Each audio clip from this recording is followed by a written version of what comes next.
La conferencia se refiere a un punto de acuerdo que acaba de ser aprobado por el Pleno de la Cámara de Diputados relativo al mandato que nos dio la reforma constitucional publicada en febrero del año pasado, el 24 de febrero, cuyo contenido modifica el artículo 107 y 123 en materia de justicia laboral.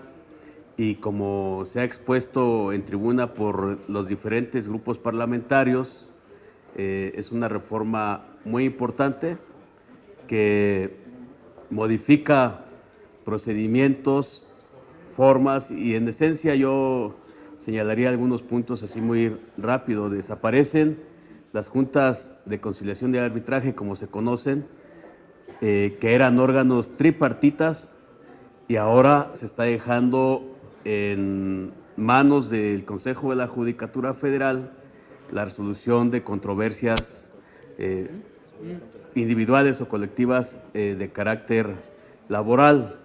La reforma también permite que se controvierta cuando a juicio de quienes promuevan se está violando el derecho humano al salario remunerativo, es decir, al salario digno, que eso también es de la mayor relevancia.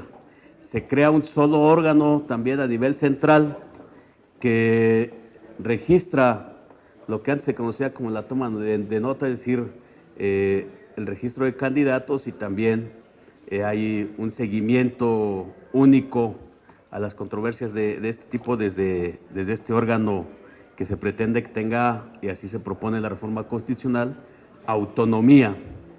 Tiene otros rasgos que tienen que ver con las características democráticas que son inherentes a los trabajadores para elegir a sus dirigencias y también decidir sobre el inicio o no de controversias de carácter laboral, por señalar solamente algunas de estas. Sin embargo, aunque estamos a unos días de que se venza el plazo que nos otorga la reforma, la Cámara de Origen, que es el Senado, no ha llegado a generar una propuesta única.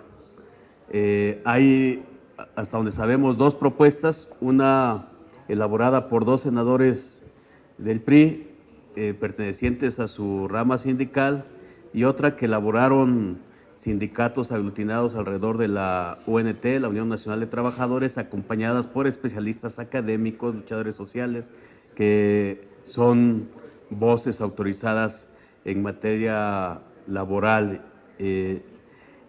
Ambas propuestas han llegado sin ser lo suficientemente discutidas y no hay un consenso sobre la misma. Y señalaba yo en tribuna, y es importante que se remarque, no solamente no hay un consenso, sino en la que elaboraron los legisladores del PRI, a juicio del de La Voz, pues está retrocediendo en conquistas que ya se han tenido y en discusiones que no tienen que ver incluso con la reforma constitucional, como la legalización del outsourcing, que es una figura de triangulación laboral que ha tenido beneficios económicos para algunos empresarios o subcontratantes, pero que ha dañado y daña el derecho humano al ingreso digno de las y los trabajadores.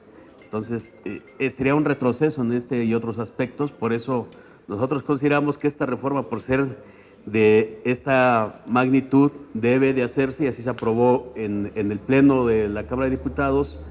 Debe ser producto de una consulta a todos los sectores involucrados, si hablamos los sindicatos, los dirigentes laborales, los empresarios, los especialistas, los académicos, luchadores también y defensores de derechos humanos, porque el trabajo, el salario digno son, entre otras, desde luego son derechos humanos muy relevantes y tienen que ver con la reforma constitucional, así también como organismos nacionales e internacionales que tienen que ser escuchados en un mecanismo de que decida la Junta de Coordinación Política, aunque a nuestro juicio debe ser de la máxima transparencia y publicidad.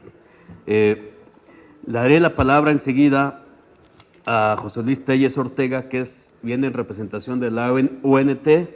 Él es secretario de Relaciones del Sindicato de Telefonistas de la República Mexicana.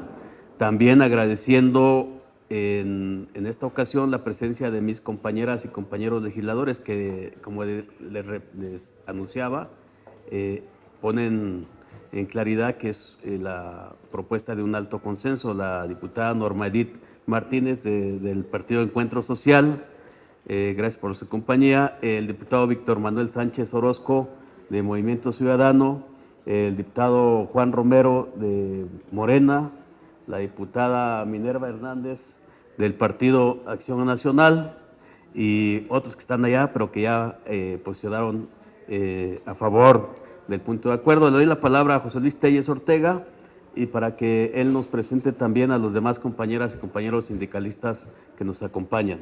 Adelante. Muchas gracias, diputado. Muy buenas tardes, su servidor José Luis Telles Ortega, secretario de Relaciones. Traemos la representación del compañero Hernández Juárez, secretario general del Sindicato de Telefonistas y presidente colegiado de la Unión Nacional de Trabajadores. Si me permiten presentar a la compañera Minerva Hernández, secretaria general de SUTIEMS, a mi compañera Magdalena Salcido, miembro del Comité Ejecutivo Nacional del Sindicato de Telefonistas, a mis compañeros David González, Víctor Álvarez Givanel y mis compañeros que están allá haciendo la labor propia de la prensa. Agradecemos mucho el punto de acuerdo de la Cámara de Diputados, dejamos plena constancia de ello, nos parece un esfuerzo particularmente importante en una reforma muy trascendental, una reforma de gran calado. Nos parece fundamental que haya una amplia consulta a las organizaciones sindicales democráticas, a los expertos laboralistas, a la academia, a la sociedad que es conocedora de esta materia. ¿Por qué nos parece importante? Porque desgraciadamente una de las propuestas que está en la Cámara de Senadores, ya dijeron cuál, la de 2 legisladores, no ha habido ninguna consulta. Consideramos que va mucho más allá de lo que dice la Constitución, la reforma al 123 apartado A, y desgraciadamente lo que se avanzó en la reforma constitucional se pierde completamente en esta propuesta. Hay otra propuesta, una propuesta surgida desde los trabajadores, actualmente en el Senado, y nos parece muy importante que estas propuestas, que las voces que conocen la materia, que los sectores involucrados efectivamente tengan un muy amplio debate en donde quede plena constancia de que lo que se avanzó en el artículo 123 apartado A no se pierda.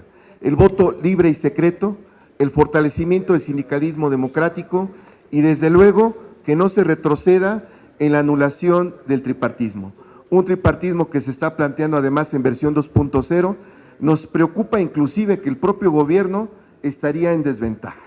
El propio gobierno estaría en manos del sindicalismo corporativo y de las voces empresariales. Creemos que es el momento adecuado, que es un momento que no podemos dejar pasar en el sentido de generar las condiciones adecuadas para que haya un salario justo, un lugar de trabajo decoroso y desde luego haya un desarrollo económico. Nos parece que si existe el debate, que si la academia, que si los abogados, que si los investigadores, los sectores involucrados se escucha su voz, vamos a tener realmente una reforma laboral progresista, una reforma que recupere lo mejor del derecho laboral, que esperemos que así sea. Diputados, muchísimas gracias, amigos que nos han venido acompañando en esta discusión, esperemos que nos sigan acompañando, esperemos que efectivamente la voz de los trabajadores sea escuchado. Muchísimas gracias. Muy buenas tardes, compañeros legisladores, compañeros que nos acompañan. El tema del trabajo es un tema no solo importante por lo que nos permite conseguir satisfactores, sino además porque es el medio a través del cual el talento de cada uno de los mexicanos se le regala al mundo y permite que nos desarrollemos, permite que podamos construir una mejor nación. En ese sentido, este punto de acuerdo lo hemos celebrado como grupo parlamentario por lo que implica de aprovechar una oportunidad histórica para que los trabajadores en México por fin puedan gozar de la justicia laboral que hoy no tienen. Pero esto no será posible si no se logra la intervención activa de todos esos actores esenciales para contribuir desde una perspectiva totalmente diferente de quien solo busca el beneficio económico, el beneficio personal.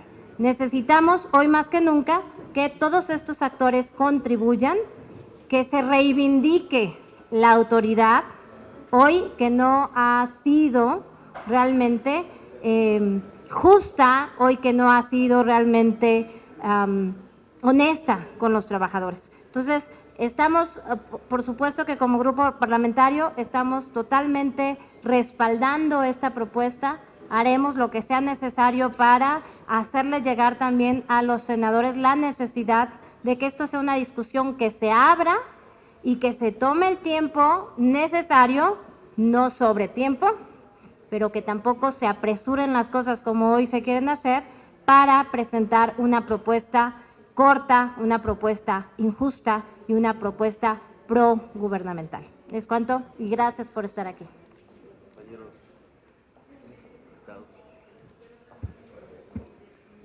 Lo importante de esta reforma constitucional es algo que tampoco se ha dicho, el dinero que cuesta. Es importante que, igual que otras reformas, los juicios laborales, orales en materia mercantil, familiar, estuvieron aquí los presidentes de los supremos tribunales de todo el país y hablaban que esas 3 reformas en materia de justicia que hoy tendrán que aplicar el Poder Judicial, los poderes judiciales locales y el federal, se hablaba de unos 50 o 60 mil millones de pesos. Por eso incluso pedían que se pospusiera, para que hubiera tiempo y hubiera recursos suficientes. No se trata solamente de cambiar leyes, de lo que se necesita hoy también es fortalecer la independencia y la carrera judicial para que haya justicia objetiva y clara. Eso también es donde tenemos que enfocar que la ley reglamentaria quede una ley de primer nivel, una ley actual a lo que se requiere en el país, dado que, como lo decíamos en tribuna, somos el país que no está avanzando en el cumplimiento del Estado de Derecho. Eso significa que las instituciones se están debilitando, que no se trata de personas o de más leyes, se trata de cumplimiento de leyes. Es una reforma toral, histórica, pero que tenemos que estar haciendo énfasis en esa parte donde logremos fortalecer los poderes judiciales. Eso lo diríamos de manera concreta. Entonces, abiertos, apoyamos esta propuesta y a los líderes sindicales, a los compañeros diputados, porque es una propuesta interesante e importante que se tiene que dar un debate amplio donde surja no la visión sectaria del corporativismo sindical, representada en algunos senadores, sino una visión de Estado que requiere México. Y lo decíamos en el último estudio que se hizo precisamente por institución internacional, México ha retrocedido 4 lugares en el cumplimiento del Estado de Derecho. Ahí es donde tenemos que focalizar la normatividad, esta nueva Ley Federal del Trabajo. ¿Preguntas? Pues les agradecemos mucho su atención. Muy buenas tardes.